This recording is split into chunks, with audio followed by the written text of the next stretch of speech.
Hello everyone. तो हम आज बात करने वाले हैं खेसारी लाल यादव जी का एक बहुत ही बेहतरीन और एक्शन वाला फिल्म के बारे में, जिसका पोस्टर और इसको फर्स्ट लुक भी बोल सकते हैं वो आ चुका है। और इस पूरे मूवी में संगीत दिए हैं कृष्णा बेदर्दी जी, आर्या शर्मा जी, प्रियांशु सिंह जी और रोशन सिंह जी, चार मिलकर इस पूरे मूवी में संगीत दिए हैं। और इस पूरे मूवी में गीत लिखे हैं कृष्णा बेदर्दी जी, यादव राज जी, कुंदन प्रीत जी, बहुत सारे ईटीसी, बहुत सारे आशुतोष तिवारी जी, ईटीसी, बहुत सारे इसमें 8-9 राइटर इसमें गाना लिखे हैं इस मूवी में। जिस मूवी का नाम है अग्नि परीक्षा, जो कि आपको स्क्रीन कवर दिखाई दे रहा है, जिस मूवी का नाम है अग्नि परीक्षा। और ये बहुत ही बेहतरीन मूवी है और इसका फर्स्ट लुक आ चुका है।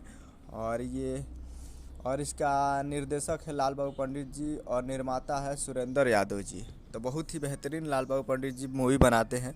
तो आप लोग जब भी आएगा, अभी फर्स्ट लुक आया है, इसके बाद सेकंड लुक आएगा, उसके बाद ट्रेलर आएगा, उसके बाद मूवी आएगा, तो आप लोग तैयार रहिएगा। और ये आएगा जब भी ट्रेलर आएगा, चाहे टीजर आएगा इसका, सूर म्यूजिक पे बैनर तले इस मूवी को बनाया गया है। तो बहुत ही बेहतरीन है। और यही अपडेट था। उम्मीद कर रहा हूँ वीडियो अच्छा चैनल को सब्सक्राइब करें, बेल आइकन प्रेस करके ऐसे कैसे लाल यादव जी का लेटेस्ट आता है वीडियो की लाइक चैनल को सब्सक्राइब कीजिए। मिलता है अगला वीडियो में।